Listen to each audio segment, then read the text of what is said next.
मेरा व्यापार ठीक नहीं चल रहा, क्या करूं? मित्रों, कई लोगों ने इस टॉपिक पर वीडियो बनाने की रिक्वेस्ट भेजी थी कमेंट बॉक्स के माध्यम से।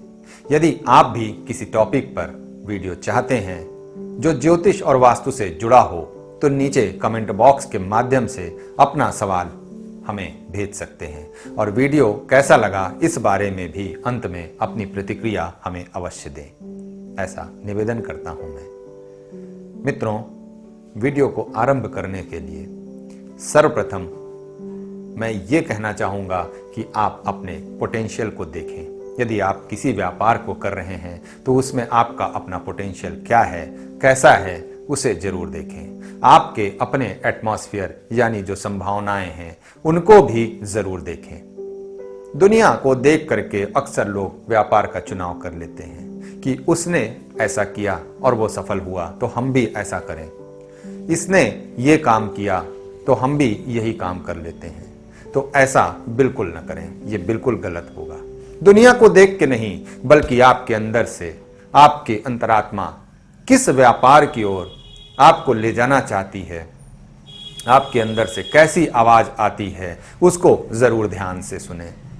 इसका प्रयत्न करें, उसको सुनने का प्रयत्न करें कि आपके अंदर से जो आवाज आती है वो आपके उस व्यापार के गुण में और आपके गुण में एक तालमेल जरूर बिठाती है और उसे बिठाना चाहिए आपको।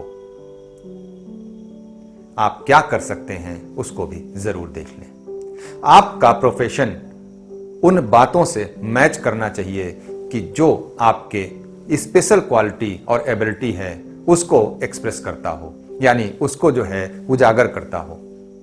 जब आप अपने आंतरिक जीवन में जीते हैं तभी आपको खुशी होती है और आपको प्रसन्नता होती है।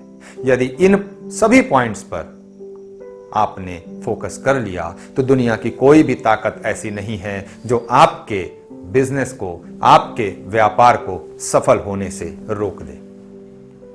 नमस्कार मित्रों, मैं सर्वेश केसरवानी सर्वप्रथम अपने सभी गुरुओं को प्रणाम करता हूं। उनका आशीर्वाद हम पर यूं ही बना रहे, ऐसी कामना करता हूं। आप सभी दर्शकों का स्वागत करता हूं और इस चैनल को सब्सक्राइब करने वाले एक एक सब्सक्राइबर को मैं दिल से बहुत बहुत धन्यवाद देता हूं।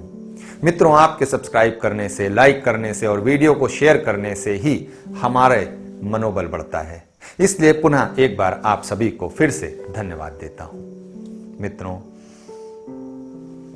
यदि आप कंफ्यूज हैं कि व्यापार करें या फिर कोई नौकरी कर लें तो ऊपर आई बटन पर क्लिक करके इसकी वीडियो जरूर देख लें। इसके अलावा भी चैनल पर आपको प्रोफेशन से जुड़ी हुई ढेरों वीडियो मिल जाएगी, उनको भी जरूर देख लें। तो चलिए आगे बढ़ते हैं इसी टॉपिक पर। मित्रों, कभी कभी व्यापार में अनेक समस्याओं का सामना करना पड़ता है। कुछ कारण प्राकृतिक हो सकते हैं और कुछ हमारे ग्रहों के द्वारा उत्पन्न किए कारण हो सकते हैं और कुछ हम स्वयं ही अपने ही द्वारा उन कारणों को उत्पन्न करने का कारण भी बन जाते हैं और हमारे द्वारा ऐसे कारण खुद ही उत्पन्न हो जाते हैं। ऐसी स्थिति में यदि परिणाम देखा जाए तो व्यापार का मद्दा हो जाना परिणाम स्वरूप हमें यही प्राप्त होता है। यदि हम इसे और गहराई से समझने का प्रयत्न करें तो व्यापार में हमें क्या सिर्फ प्रसन्नता ही मिलती है या व्यापार करके जो धन हम प्राप्त करते हैं उससे हमें प्रसन्नता मिलती है? हमारा नाम होता है तो हमें प्रसन्नता मिलती है या हमें वो पोजीशन मिलती है जिसकी हमें चाह होती है तो हमें प्रसन्नता मिलती है? समाज में जिसके हम हकदार हैं, यदि वो औहदा और वो पोजीशन हमें प्राप्त हो जाती है तो क्या हमें प्रसन्नता मिलती है? तो अब यदि धन की बात की जाए तो पहले से ही निश्चित किसी भी काम के लिए धन की व्यवस्था करने में पर्याप्त समय मिल जाता है। किंतु यदि परिस्थितियां अचानक से परिवर्तित हो जाएं, अचानक ऐसी परिस्थिति उत्पन्न हो जाए तो उसके लिए हमें पहले से धन की किसी भी प्रकार की कोई व्यवस्था यदि करने में आप चूक गए हैं तो यहां पर हम समस्याओं से घिर जाते हैं और ऐसी स्थिति आ जाती है कि हमें अपने व्यापार से हमें पैसा निकालना पड़ता है और यहां पर हमें धन की समस्या उत्पन्न होने लगती है। अब चाहे जो है, अब इसे ऐसे भी समझ सकते हैं कि यदि आपने व्यापार से अधिक पैसा निकाल लिया तो आपका व्यापार जो नैया है वो डामाडोल होने लगेगी। ऐसी स्थिति में व्यापार करने के लिए जो पैसों की जरूरत है उसके लिए हमें कहीं और से व्यवस्था करनी पड़ेगी। अब चूंकि व्यापार बिना पैसों के हो नहीं सकता है, तो इसलिए हमें पैसों की आवश्यकता जरूर करनी चाहिए। अब इसके लिए चाहे भी जैसे हो, धन की व्यवस्था होनी चाहिए। एक सुचारू रूप से व्यापार को चलाने के लिए हमें बैकअप में धन की आवश्यकता नितांत आवश्यक हो जाती है। किंतु यदि व्यक्ति के व्यवहारिक कारण की वजह से किसी भी व्यापार में समस्या उत्पन्न हो रही है तो उसे अपने व्यापार और अपने व्यवहार को जरूर ध्यान देना चाहिए। अपने बुध ग्रह को, यदि आप बर्थ चार्ट की बात करें तो पूरे ही कुंडली में जहां पर भी बुध ग्रह बैठे हैं उन्हें जरूर ध्यान देना चाहिए। आपसी सहयोग में जरूर ध्यान दें। धन के लेन देन में अपनी बातों पर खरे उतरें, ऐसी व्यवस्था करनी होगी। मित्रों, बहुत ही आवश्यक कार्यों के लिए यदि आपने किसी अपने व्यापार से पैसा लिया है तो कोई गलत नहीं होता इसमें। किंतु कई बार अनावश्यक कार्यों के लिए भी हमें दूसरों से पैसे लेने की आवश्यकता पड़ जाती है, या अपने व्यापार से पैसा निकालने की आवश्यकता पड़ जाती है, या उनकी जो हमारी भौतिक सुविधाएं होती हैं, भौतिक साधन होते हैं, उनको जुटाने के लिए हम लोन ले लेते हैं। हम जो है ऐसी जो व्यवस्था है उसको उत्पन्न कर लेते हैं और अपने व्यापार से पैसा निकाल लेते हैं। तो यहाँ पर ये हमारी एक ऐसी गलती होती है जिसे हम खुद अपने द्वारा ही उत्पन्न करते हैं। चाहे कोई इच्छा को पूरा करना हो या फिर मकान को रिनोवेट करने का कोई कार्य हो, ऐसी स्थिति में अक्सर हमें व्यापार से पैसा निकालने की आवश्यकता पड़ जाती है। हम उनका इस्तेमाल कर लेते हैं या किसी दूसरे से पैसे लेकर के हम उनका इस्तेमाल करते हैं और फिर ब्याज पे ब्याज भरते जाते हैं। तो क्या व्यापार में तरक्की के लिए ये एक सही फैसला हो सकता है? इस पर विचार अवश्य करिएगा।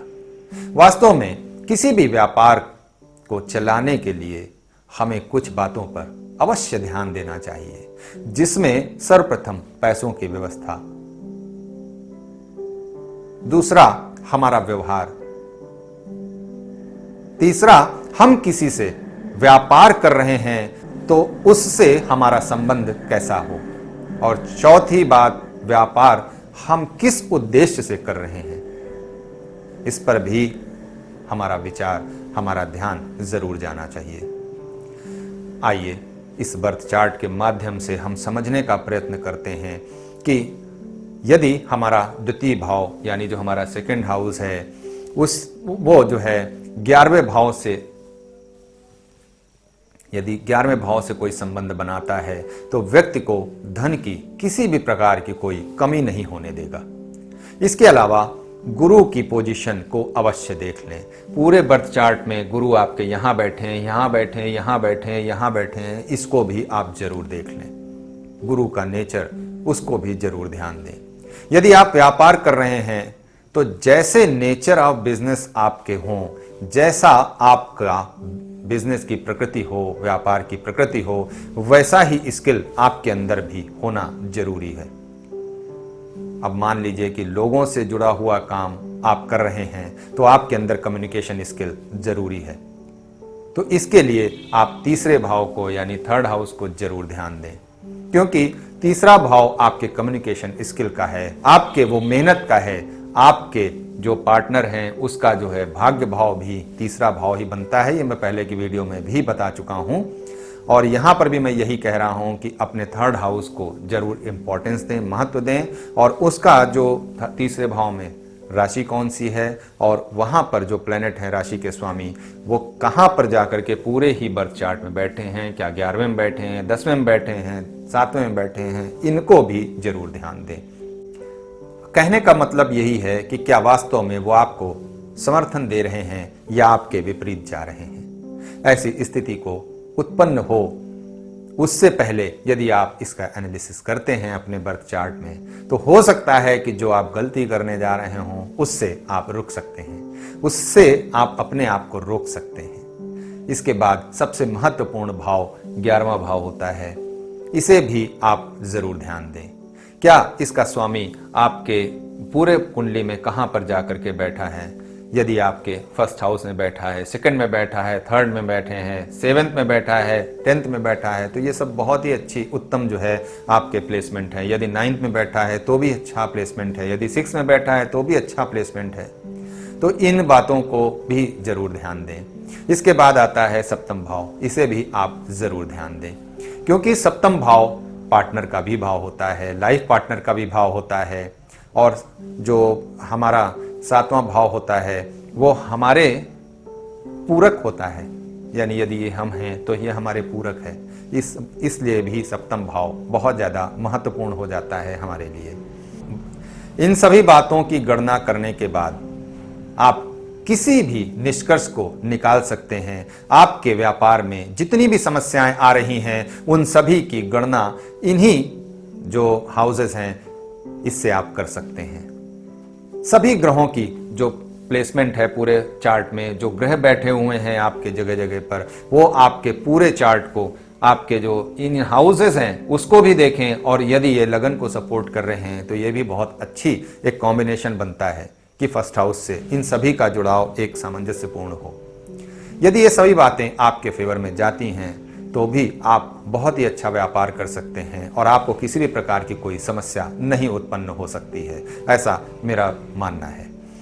अब इसके दूसरे पहलू भी हो सकते हैं कि भाई आपके कुछ प्लैनेट आपके समर्थन में हैं, कुछ सपोर्ट कर रहे हैं और कुछ सपोर्ट नहीं कर रहे हैं, तो ऐसी स्थिति में क्या करें?